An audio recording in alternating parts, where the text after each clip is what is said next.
છોકરા માસ્તર બની છાણી ગામની સ્કૂલમાં પ્રાર્થના બોલાવવા માંડ્યો.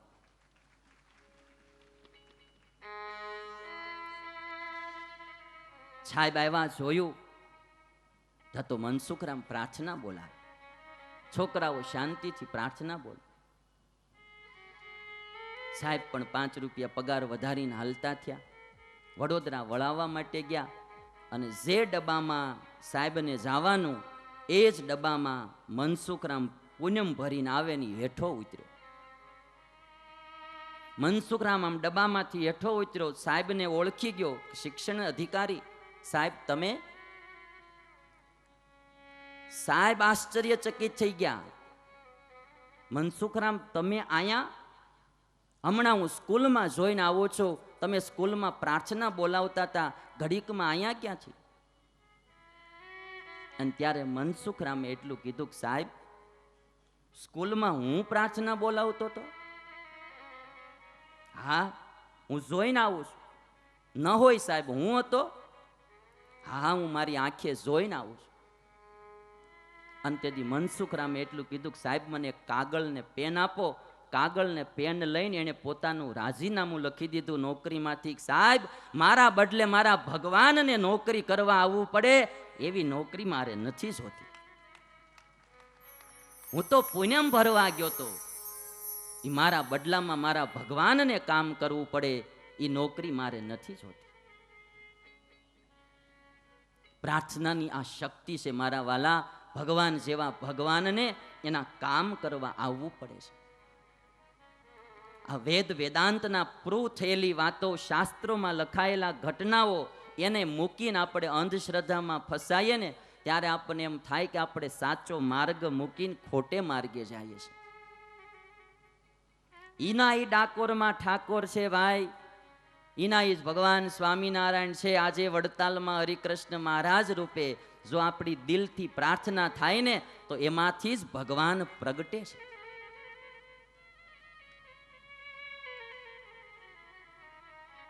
દુનિયામાં આ ઇતિહાસ અમર બની ગયો. અને પછી એક ઇતિહાસ તમને કહો મારા જામનગરનો ઝવેરબાઈનો. ઝવેરબાઈ કચ્છ ભુજમાં જન્મેલી દીકરી, જામનગરમાં એને પરણાવી. જામનગરમાં સ્વામિનારાયણ ભગવાનનું મંદિર, અને આ ઝવેરબાઈ રોજ એ મંદિરે જાય, પૂજા પાઠ કરે, દર્શન કરે. એમાં ધીરે ધીરે ઝવેરબાઈને એક આંખમાં ઝામરનો રોગ થયો. ધીરે ધીરે એની આંખ જતી રહી. પછી બીજી આંખમાં ઝામરનો રોગ થયો. ઝામરના રોગ 2 પ્રકારના, કડવો ઝામર અને મીઠો ઝામર. કડવો ઝામર હોય ને તો એનો દુખાવો થાય, મીઠા ઝામરનો દુખાવો ન હોય. ધીરે ધીરે કરતો આંખને બંધ કરી દે. માણાય 2 પ્રકારના દુનિયામાં, કડવો ઝામર ને મીઠો ઝામર. કડવો ઝામર હોય ને ખબર પડી જાય કે આ નડવાનો, આપણે સાવધાન થઈ જાય. મીઠા ઝામર વાળા ખબર ન પડવા દે, ફૂકું મારીને કવડી જાય. એ મીઠો ઝામર. આપણને એમ લાગે કે આપણું હિત કરે છે, પણ આપણું અહિત કરતા હોય. એની કરતા કડવા ઝામર હારા કે સ્પષ્ટ જ કહી દે કે હું તમારું હિત નથી કરવાનો. આ દુનિયામાં માણા ઓળખાતા નથી ભાઈ. આપણને એમ લાગે કે આપણા છે ને હોય હાવ આપણા દુશ્મન. અને ઘણાને આપણે માન્યા હોય આપણા દુશ્મન ને હોય આપણા મિત્ર. ઓલો સૈનિક રિટાયર્ડ થયો ને તો પછી બહુ સારી સેવા બજાવેલી બોર્ડર ઉપર, એટલે મીડિયાવાળા એનું ઇન્ટરવ્યૂ લેવા ગયા અને કીધું કે ભાઈ એકવાર તમે ભારત પાકિસ્તાનની કે ભારત ચીનની બોર્ડર ઉપર કામ કરતા, આજે તમે અહીંયા તમારા વતનમાં છો, તમારા કુટુંબ સાથે છો, ક્યાં હતા અને અહીંયા છો, એમાં તમને આ સમાજ વચ્ચે છો, ત્યાં તો તમે એકદમ હાવ એકલા હતા. આ બેમાં તમારો એક્સપિરિયન્સ શું કહે છે? કંઈ તફાવત દેખાય છે? સૈનિકે એટલું કીધું હતું કે ભાઈ જ્યારે હું બોર્ડર ઉપર હતો ને તેથી વાત નક્કી હતી કે સામે જેટલા છે એટલા મારા દુશ્મન ને આ બાજુ જેટલા છે એટલા મારા મિત્ર. એકદમ ક્લિયર હતું. સામે ઊભા એ દુશ્મન, પાછળ ઊભા એ બધા મિત્ર. અને આ સમાજમાં આવ્યા પછી ઈ નક્કી નથી થતું કોણ દુશ્મન ને કોણ મિત્ર. એ નક્કી નથી થતું. માન્યો હોય મિત્ર, નીકળે દુશ્મન. મીઠો ઝામર થયો. ઝવેરબાઈની ધીરે ધીરે એક આંખ ગઈ, બીજી આંખે ઓછો દેખાવા માંડ્યો. સ્વામિનારાયણની ભગત આ બાઈ. અને એક દિવસ એના સાસુ આમ રાત્રે જોઈ ગયા, ઝવેરબાઈ દિવાલને ટેકો દઈ દઈને ચાલતી હતી. એટલે પૂછ્યું કે લી બાઈ, તને કઈ દેખાતું નથી? ના બા, મને જરાક આંખે ઓછું દેખાય છે. તો કે કાલ આપણે આંખની તપાસ કરાવડાવી ડોક્ટર પાસે. ઝવેરબાઈને નિયમ હતું, પર પુરુષનો મારે સ્પર્શ કરવો નહીં. છેડાવ્રત, પર પુરુષનો મારે સ્પર્શ ક્યારેય ન કરવો. આવું બ્રહ્મચર્ય વ્રત પાળનારી આ બાઈ, એની આંખ જતી રહી તો એને એમ ન કીધું કે મારે દવાખાને જવું છે. એક જ ભાઈ કે દવાખાને જઈશ તો ડોક્ટર મારી તપાસ કરશે, પર પુરુષનો સ્પર્શ થશે. પણ એની સાસુબા પાછળ લાગી ગયા અને કહે છે દવાખાને તો જાવું. ડોક્ટર પાસે ગયા. ડોક્ટરને કહે છે મને અડતા નહીં. ડોક્ટર કે આનું ઓપરેશન જ કરવું પડશે અને કાલે આવજો, ઓપરેશન કરી નાખશું. ઝવેરબાઈ કહે છે કાલે એકાદશી છે, પરમ દિવસે બારસનું રાખો ઓપરેશન. ઝવેરબાઈ ઘરે આવ્યા. એકાદશીને દિવસે જામનગર સ્વામિનારાયણ મંદિરમાં ઘનશ્યામ મહારાજની મૂર્તિ ત્યાં જઈ અને ભગવાનની પાસે બે હાથ જોડીને પ્રાર્થના કરે કે હે મહારાજ, આજ દી સુધી મેં મારું વ્રત રાખ્યું, કોઈ પર પુરુષનો સ્પર્શ ન કરવો. કાલ સવારે ઓપરેશન થશે, પુરુષનો સ્પર્શ થશે. હવે મારા વ્રતનું શું થશે? હે મહારાજ, હે ઘનશ્યામ મહારાજ, મારા વ્રતની લાજ રાખવી તારા હાથની વાત છે. અને આ ઝવેરબાઈએ દિલથી જે ઘનશ્યામ મહારાજને પ્રાર્થના કરી, આંખે દેખાતું તો હતું નહીં.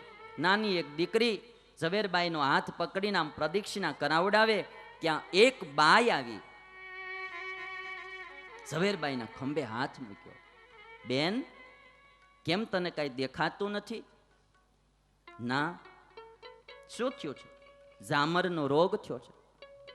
એક આંખ હાવ વઈ ગઈ, એકમાં હવે થોડું થોડું ઝાંખું ઝાંખું દેખાય છે.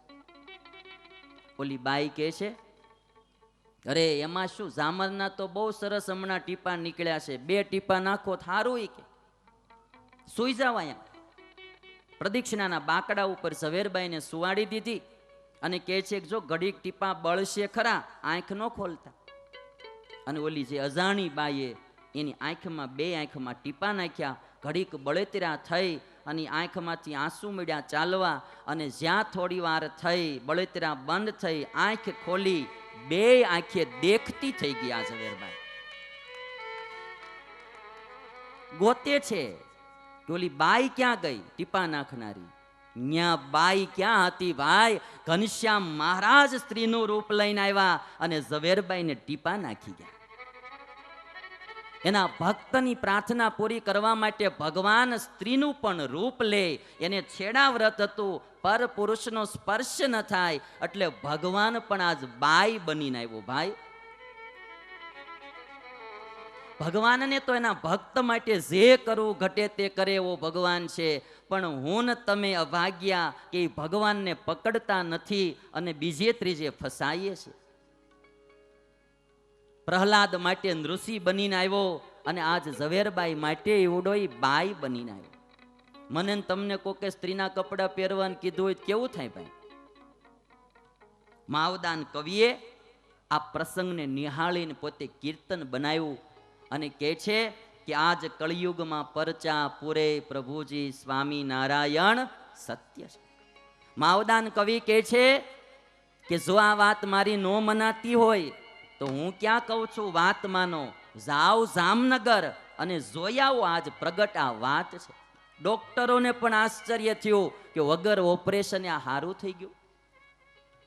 અને ત્યારે આ માવદાન કવિએ કીર્તન લખ્યું, આજ કળ યુગમાં પરચા પૂરે પ્રભુજી સ્વામી નારાયણ સત્ય છે. આજ કળ યુગમાં પરચા પૂરે પ્રભુજી સ્વામી નારાયણ સત્ય છે.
કવિ કે આ સતયુગની વાત નથી કરતો, કળયુગની કરું છું.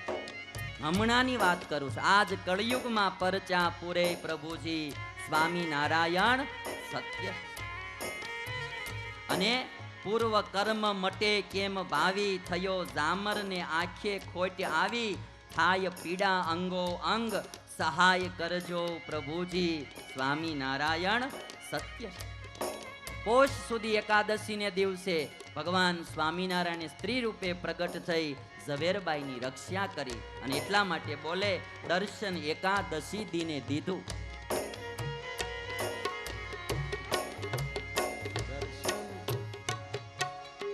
દર્શન એકાદશી દિને દીધું. દર્શન એકાદશી ને દિન દીધું. હે વાલે વનિતાનું રૂપ ધરી લીધું. વાલે વનિતાનું રૂપ ધરી લીધું. થયા પ્રદક્ષિણા પ્રેમી ભક્ત સાથે પ્રભુજી સ્વામિનારાયણ સત્ય છે. આજ કળયુગમાં પરચા પૂરે પ્રભુજી સ્વામિનારાયણ સત્ય છે. હરિએ નાખ્યો ટીપુ નીચ હાથે. હરિએ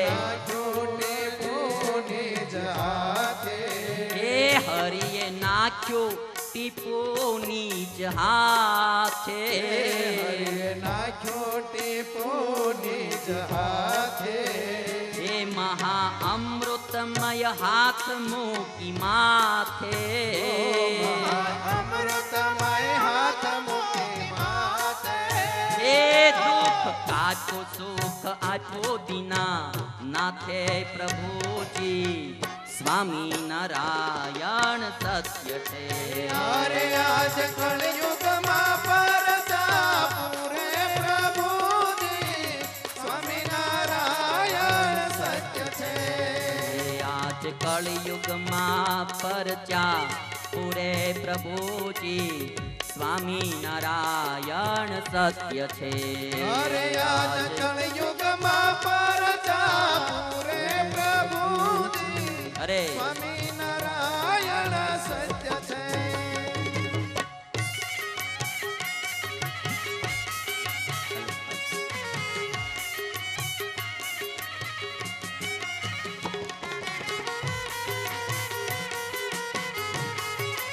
ઈ ઝવેરબાઈ કેટલી ભાગશાળી. મહારાજે માથે હાથ મૂક્યા અને પોતાના હાથે આંખમાં ટીપા નાખ્યા. ભાગશાળી તો આ જીવાતમાં કહેવાય ભાઈ. આની આગળ બંગલા વાળા ને ગાડીઓ વાળા ને રૂપિયા વાળા તો કંગાળ ગણાય ભાઈ. જેની હામું જોવા કોઈ ન આવે અને આવા ભક્તની રક્ષા કરવા ભગવાન આવે ભાઈ. ભગત થવામાં બહુ મજા છે.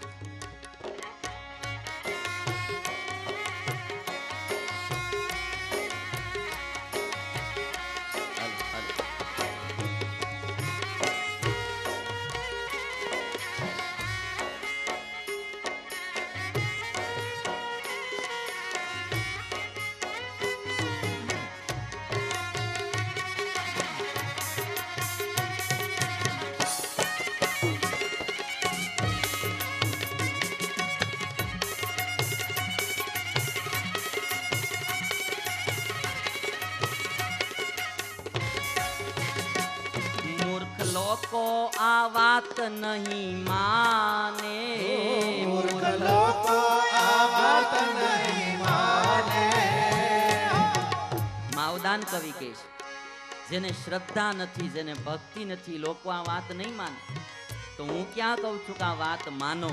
જાઓ જામનગર ને જોઈ આવો. માવદાન કહે છે કે આ કઈ પરોક્ષની વાત નહીં, પ્રગટ વાત છે. મૂર્ખ લોકો આ વાત નહીં માને. મૂર્ખ લોકો આ વાત નહીં માને. જુઓ આંખે જઈ સાંભળો શું કાને. જુઓ આંખે જઈ સાંભળો શું કાને.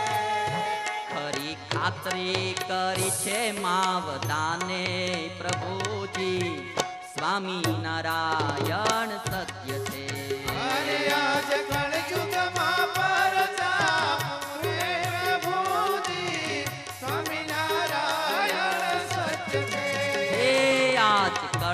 કળયુગમાં પરચા પૂરે પ્રભુજી સ્વામી નારાયણ સત્ય છે. અરે આજ કળયુગમાં પરચા પૂરે પ્રભુજી સ્વામિનારાયણ સત્ય છે. હે સ્વામી નારાયણ સત્ય છે. સ્વામિનારાયણ સત્ય છે. હે સ્વામી નારાયણ સત્ય છે. સ્વામિનારાયણ સત્ય છે. વાલા ભક્તો, આ ભગવાનની પ્રાર્થનાની શક્તિ છે. એટલા માટે તો હું રોજ ભગવાનને એક જ પ્રાર્થના કરું છું કે હે મહારાજ, આવી ભક્તિ અમને તું દેજે. બીજું કાંઈ દેવું ન દેવું એ તારા હાથની વાત છે.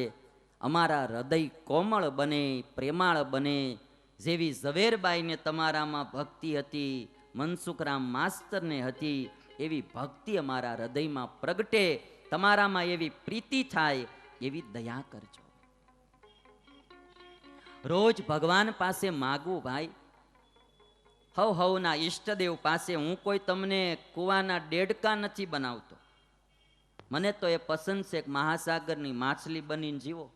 તમારા જે ઈષ્ટદેવ હોય એનું ભજન કરો, એને પ્રાર્થના કરો, ભગવાનને જીવનમાં રાખજો. જરૂર તમે પૈસા કમાજો, ધંધા કરજો, કુટુંબ સાથે હળીમળીને રહેજો, ફરવાઈ જાજો, હારા કપડાય પહેરજો, વાળે તમતારે સ્ટાઇલ વાળા રાખજો, પણ હાર્યો હારે ભક્તિ પણ કરજો. વાત એટલી છે ખાલી. હરવા જાઓ, ફરવા જાઓ, સારા કપડાં પહેરો, સારું મકાન રાખો, સારી ગાડી રાખો, એની કોઈ ના નથી. પણ સાથે સાથે સવાર સાંજ ભગવાનની પ્રાર્થના કરવી, ભગવાનનું ભજન કરવું, ભગવાનના નામ જપ કરવા. કારણ કે જે કાંઈ છે ને ભાઈ આ દુનિયામાં એનું છે. આપણે તો ખાલી ટેમ્પરરી ઘરનું કરીને બેઠા છીએ. જેથી નનામી નીકળશે ને તેથી આપણું કાંઈ નહીં હોય, અને તેથી હારે કોઈ નહીં હોય. હા, ગમે એવા હગાવાલા હશે ને તો કોઈ હારે નહીં આવે. લગન નું ટાણું એક દી આવશે જીવરાજા, જાનું તે જબરી દોડાવશે. કાયા રે તારી ત્યારે થરથર ધ્રુજશે, અન પાડીરા નહીં ભાવશે. સઘળું કુટુંબ તારું વાળવાય આવશે, ઈત માયાની કોઈ હામશે. લગનનું ટાણું એક દી આવશે જીવરાજા, જાનું તે જબરી જોડા. મરવાનું ટાણું આવશે ને ત્યારે હારે કોઈ નહીં આવે. ઓલી જાનમાં બધાય હોય, આ જાનમાં પર લાંબા ન આવે. છેલ્લી જાન નીકળે ને તે પર લાંબુ કોઈ ન આવે. બહુ હગાવાલા હોય ને તો એ બધા એમાંય તમને ગમે એટલી તમ તારે વાલી પત્ની હોય એ તો પાદર સુધી જ આવશે. હજી ભાઈઓ મહાણ સુધી આવે, બાઈઓ તો બસ ત્યાંથી જ વળે, બાય બાય આવું છો.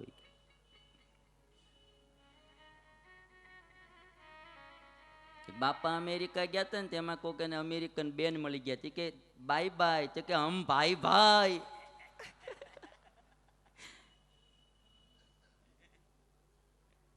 ગોરીઓ એક માણા બહુ હતો ને તે કોકને એમ લાગ્યું કે આ ચાઇનાનો હશે, તે વળી એને ઇંગ્લિશમાં ઉપાડ કર્યો કે આર યુ ફ્રોમ ચાઇના, તો ઓલો કે અમે આઈના. China, are you from China, તમે ચાઇનાના છો કે ના અમે આઈના. વળાવશે. હગાવાલાને બીજું હોય, એક બેનના પતિ મરી ગયા ને તે પછી એની કબર ઉપર પંખો નાખતી હતી. કબર હોય ને એમાં દાટેલો, ત્યાં એને પંખો નાખે. તો એમાં એક ભાઈ નીકળ્યો તો એ જોઈ ગયો, તેને એને આશ્ચર્ય થયું કે આ નારીની પતિવ્રતા ભક્તિ કેટલી. આ મરી ગયો છે તોય આજ એને પંખો લઈને એને હવા નાખે છે. આની નિષ્ઠા કેટલી, આની ભક્તિ કેટલી. ત્યાં જઈને બાઈની પગમાં પડ્યો અને કહે છે કે દેવી, તમારી પતિવ્રતાનો ધર્મ કેટલો ગજબનો કે આજ તમારા મરેલા પતિની તમે પંખો નાખો છો. તઈ ઓલી બોલી, એ કે હું કાંઈ એને મરેલાને પંખો નથી નાખતી, મેં એને વાયદો દીધો તો જ્યાં સુધી તમારી કબર નહીં હુકાય ત્યાં સુધી બીજું ઘરવાળું નહીં કરું. જ્યાં સુધી કબર નહીં હુકાય ત્યાં બીજું ઘર નહીં માંડવું એમ. એ હબ હુકવતી હતી. એ તમને બધાને એમ છે કે આ મારું આ મારું આ મારું, બાકી અહીંયા કોઈ કોઈનું કોઈ. એટલે ભગવાનમાં જોડાવાનું કહું છું. ભગવાનને પ્રાર્થના કરો, ભગવાનનું ભજન કરો. અહીં કોઈ કોઈનું કાંઈ નહીં. અહીંયા ભાઈઓ એવા જ હોય, ભાઈઓ વાટ જ જોતા હોય. ઘણા ઘણા તો પરણ્યા પછી 10 વર્ષ પછી વાટ જોતા કે આ મરી જાય બીજાનો ચાન્સ લાગે એમ. અને મારો વાત કરે તો પાછો એની પત્નીને રાજી રાખવો કેવી વાત કરી કે તું કે મરી જા ને, મને તારામાં બહુ એ, તારા વિના હું જીવી ન શકું. તેની બાઈ કે વળી તો તમને એટલું બધું મારામાં એ, હા એ કે મરી જાવ તમે શું કર્યું કે હું ગાંડો થઈ જાઉં, કે તારા વિરહમાં કે હું ગાંડો થઈ જાઉં. તેની પત્ની કે તો પછી તમે બીજું ઘરવાળું કરો કે ન કરો? એ કે ગાંડાત ગમે એ કરે, એ કે ગાંડાત ગમે એ કરે. આ દુનિયામાં કોઈ કોઈને કાંઈ હેત નથી ભાઈ. એ ડાયો માણસ કહેવાય કે જેને આ જિંદગી જીવતી હોય ને હાથમાં હોય ને ત્યાં જેને ભગવાનની હારે એક તાર જોડી દીધો એ ડાયો માણા. બાકીના બધાય બુદ્ધિ વિનાના. ગમે એટલી બુદ્ધિ હોય, કદાચ 10 કન્ટ્રીમાં એની ફેક્ટરીઓ હાલતી હોય, જો એનો તાર ભગવાનમાં નથી લાગ્યો તો એ બધુંય પડ્યું રહેવાનું. મરીને જાય ને પછી એની ફેક્ટરીમાં જવા માટે એને પરમિશન લેવી પડશે. ફરીને આવશે ને પાછું અહીંયા, એને પરમિશન લેવી પડે એની ફેક્ટરીમાં જવા માટે. ડાયો એટલે તો સ્વામિનારાયણ ભગવાને આ સ્વામિનારાયણ ભગવાનનો તો ગુણ કેટલો આપણે કહીએ ભાઈ. એણે આ ક્યાં યુપીમાં જન્મી 7 વર્ષ વન વિચરણ કરી ગુજરાતમાં આવી, એક ગુજરાતનું ગામડું ફરી. આજથી 200 વર્ષ પહેલા જે પ્રજા નાતી નહોતી, ધોતી નહોતી, પાણી નહોતી લેતી, એને ભગવાન સ્વામિનારાયણે કેવા ભગત બનાવ્યા. ભક્તિની જરૂર છે. જો આવી ભક્તિ ભગવાન પ્રત્યે જાગે, કોઈ સંત પ્રત્યે જાગે તો બેડો પાર થઈ જાય. ભાગવત તો વારે વારે બોલ્યું છે કે જેની પાસે ભક્તિ છે એના જેવો કોઈ ધનવાન નહીં, જેની પાસે ભક્તિ નથી એના જેવો કોઈ નિર્ધન નહીં. હું જ્યારે ક્યાંય પણ કોઈ વ્યક્તિમાં પ્રેમાળ હૃદય જોઉં ને ત્યારે મને એમ થાય કે આને ભક્તિ કરવાના ચાન્સ બહુ છે ભાઈ. હું રૂપિયા કોક પાસે જોઈ જાઉં કે આની પાસે અબજો રૂપિયા છે તો આપણને એમ થાય ને કે ભાઈ આ માણસ દાન દેવું હોય એટલું દઈએ. ગરીબ જ જાણ્યા હોય આપણે કે આને ખાવાના ફાંફા પડે છે તો આપણે શું નક્કી કરીએ કે આ બિચારો દાન દઈ શકશે? એમ જેના હૃદયમાં પ્રેમ ભર્યો હોય, પ્રેમાળ હૃદય જોઈએ તો આપણને એમ થાય કે આને ભક્તિ કરવી હોય ને પારાવાર થાય. અને જેનું હૃદય ઈર્ષ્યાથી, ઘૃણાથી, નફરતથી ભર્યું હોય એનાથી ભક્તિ કોઈ દે થાય જ નહીં. માટે જીવનમાં ભગવાનની પ્રાર્થના, ભક્તિ કરવી, બીજો કોઈ આશરો ન રાખવો. અને પ્રાર્થનાની એવી તાકાત છે, સમૂહમાં પ્રાર્થના કરવી. કાંઈ પણ મુશ્કેલી આવે ને તો આખા ઘરે બેહી અને ભગવાનની આગળ પ્રાર્થના કરવી, તમારું સંકટ ભગવાન દૂર કરશે. બહુ સરસ પ્રસંગ રામાયણનો કહેવાય છે, મેં ઘણી વાર કહ્યો છે કે સીતાજીના સ્વયંવરમાં જનક રાજાએ જ્યારે નક્કી કર્યું કે શિવ ધનુષ તોડે એને સીતા વરાવ્યું. દેશ દેશાંતરના ખૂબ બધા રાજાઓ આવેલા. પહેલો રાજા ધનુષ તોડવા માટે ઊભો થયો. વાહેવાળા બેઠેલા એ બધાએ એક હારે પ્રાર્થના શરૂ કરી કે હે ભગવાન, જો આનાથી ધનુષ ન તૂટે ને તો સારું, આનાથી તૂટી જાય તો અમારો વારો જ નહીં આવે. નેગેટિવ પ્રાર્થના શરૂ કરી અને સમૂહમાં પ્રાર્થના શરૂ થઈ કે આનાથી ન તૂટે તો સારું. ઓલો ભાઈ તોડવા ગયો રાજા, પણ ધનુષ તૂટ્યું, આવીને બેસી ગયો. જેટલા ઊભા થઈને ગયા ની કોઈથી ધનુષ ન તૂટ્યું. વાહે બધા પ્રાર્થનાઓ કરતા. ઘણી વાર આપણને એમ થાય કે આપણે સફળ કેમ નથી થતા, વાહે વાળાઓ પ્રાર્થનાઓ કરતા હોય. હા, એ નેગેટિવ પ્રાર્થનાઓ કરતા હોય.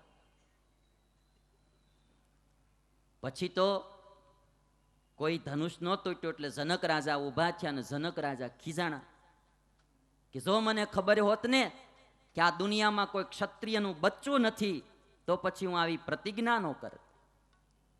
આજે આ પૃથ્વી ક્ષત્રિય વિનાની થઈ ગઈ છે કે એક પણ મરદનું બચ્ચું ન નીકળ્યું જેને ધનુષ તોડી શકે. અને જનક રાજા જ્યારે ખૂબ મળ્યા ને કેવા લક્ષ્મણથી નો રહેવાનું. લક્ષ્મણ કાળ ઝાળ ઊભો થઈ ગયો ભાઈ. અને વિશ્વામિત્ર ગુરુ સાથે હતા, કહે છે ગુરુ એને કહી દો બોલે નહીં. આવા ધનુષ તો અમે બાળપણમાં કેટલા તોડી નાખ્યા છે, એક ની એક આરે આવા 10 તોડી નાખું. એ એમ કેમ બોલી શકે કે આ દુનિયામાં કઈ ક્ષત્રિયનું બચ્ચું નથી? તમે મને આજ્ઞા આપો, હું હમણાં જઈને તોડી આવું. રામ કે હેઠો બે, હજી હું બાકી છું.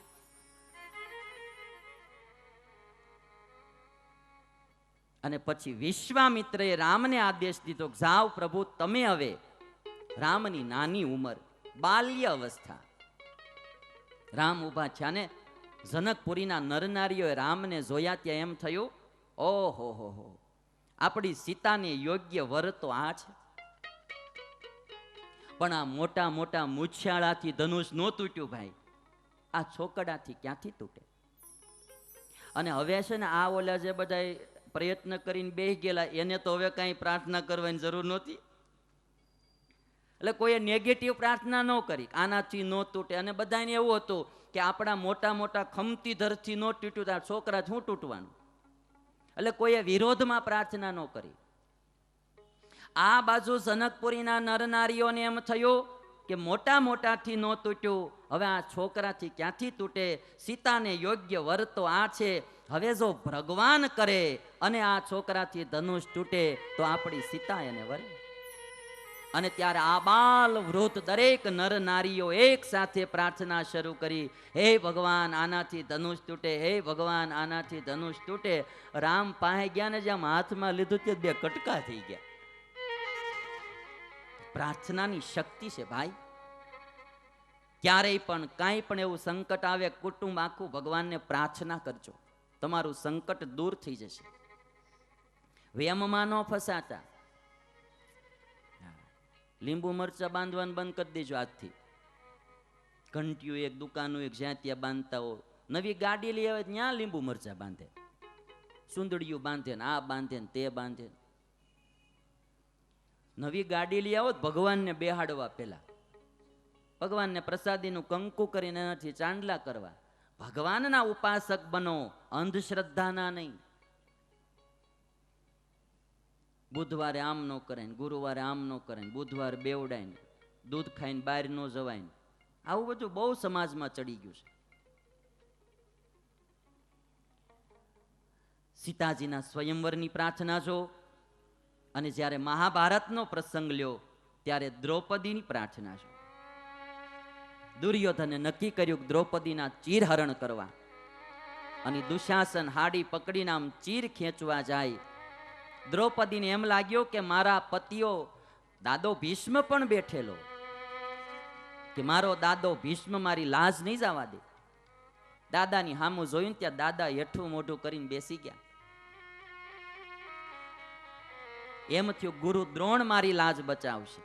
ગુરુ દ્રોણ સામું જોયું ત્યાં ઈ હેઠું મોઢું કરીને બેસી ગયા. દ્રૌપદીને એમ થયું કે આજ મારા 5 પતિ બેઠા છે, ઈ મારી લાજ બચાવશે. યુધિષ્ઠિર સામું જોયું, અર્જુન સામું જોયું, એક એકની સામું જોતી જાય, મોઢા હેઠા થતા જાય. દ્રૌપદીને છેલ્લે ભરોસો હતો કે મારો ભીમ મારી લાજ નહીં જવા દે. અને ભીમને કીડિયું ચડતી, ઊભો થઈને દુશાસનને જેમ માખીને ચોળું એમ ચોળી નાખું.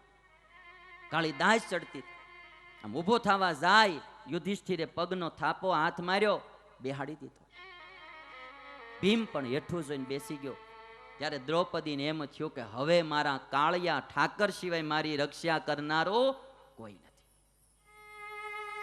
અને જીવની અવળાઈ એટલી જ છે, એ પેલા બીજે બધે દોડે છે, અને જ્યારે થાકે છે ત્યારે એ ભગવાન પાસે આવે છે. મારે તમને આજની કથામાં એ કેવું છે, પહેલેથી ભગવાનને શરણે આવી જાઓ, થાકવાનો વારો જ ન આવે ભાઈ. પહેલેથી ભગવાન હારે સંબંધ વધારો. જીવતા ગમે એટલા રૂપિયાના બળે તમે જીવી જાશો, પણ મરશો ત્યારે શું આવશે? જીવની કઈ ગતિ થાય એ કોઈ દી તપાસ નથી કરતો માણસ. અનિતિથી ને ચોરીથી ને આડાવડું કરીને પૈસા કમાઈને પાછો વાયડાય કરતો હોય મેં આટલી પ્રગતિ કરી. આને પ્રગતિ નો કહેવાય, આ પડતી કહેવાય. તારા કરતા તો નીતિનો બાજરાનો રોટલો અને દાળ ખાતો હોય ને એ માણસ શ્રેષ્ઠ કહેવાય. અમારે ઓલો કોળી ભગત હતો ને, કડું જડ્યું તો હાથમાં ન લીધું, પડી વસ્તુ કોઈની અડાય. એ કોળી હારા. આપણે તો પાયે પાપના પૈસા ભેગા કર્યા હોય અને પાછું ગૌરવ અનુભવતા હોય. હમણાં ફલાણી ગાડી લીધી ને હમણાં બંગલો બાંધ્યો ને હમણાં આપણે કોકના રૂપિયે ને ઘરનું તામાં છે ક્યાં કાંઈ. અને એ બધું મરશો ત્યારે માણાને મરવા પછીની ચિંતા નથી. સ્વામિનારાયણ ભગવાન વચનામૃતમાં બોલે કે આ ઘડીએ ને આ પળે મરી જવું છે એવું સતત અનુસંધાન રાખો. દ્રૌપદી બધે આશરા કરી લીધા, થાકી પછી ભગવાન પાસે આવી અને પછી બે હાથ ઊંચા કરીને ભગવાનને પ્રાર્થના મળી કરવા, હે ભગવાન દોડજે, હે કૃષ્ણ દોડજે. અને ત્યાં તો ભગવાન તો વાડ જોઈને જ ઊભો તો. 999 ચીર પૂર્યા. દ્રૌપદીની લાજ બચાવી. પછી દ્રૌપદી એટલું કીધું કે હે ભગવાન તમે આવવામાં મોડું કેમ કર્યું? ભગવાન કે મેં મોડું નથી કર્યું, મોડું તે કર્યું છે. તને એમ હતું કે દાદો બચાવશે, ગુરુ દ્રોણ બચાવશે, મારા પતિ બચાવશે. મોડું તે કર્યું શરણે આવવામાં. મારે તમને એટલું કહેવું છે કે આપણે મોડું ન થઈ જાય એ ધ્યાન રાખજો. બહુ સમજવાની વાત છે. ઘણી વાર આપણે બીજે ત્રીજે ફસાઈ જાય ને, ભગવાન પાસે જવામાં, ધામમાં જવા મોડું થઈ જાય. મગન મંદિરે ગયો ને તે સાહેબે કીધું કે મગન મોગડો કેમ આવ્યો? તો કે સાહેબ સગનનો રૂપિયો ખોવાઈ ગયો તો. શિક્ષક કે છગનનો રૂપિયો ખોવાઈ ગયો તો એમાં તારે વળી એટલું બધું મોડું શું કરવા થયું? પણ સાહેબ એ રૂપિયો મારા પગ હેઠે હતો નહીં કે છગન જાય પછી મારાથી અવાય ને. કોકના રૂપિયા પગ હેઠે દબાવશો ને તે સ્કૂલે જવાનું મોડું થઈ જાહે. એમ આ દુનિયામાં કોકના રૂપિયા દબાવશું ને તો ધામમાં જવાનું મોડું થઈ જાય.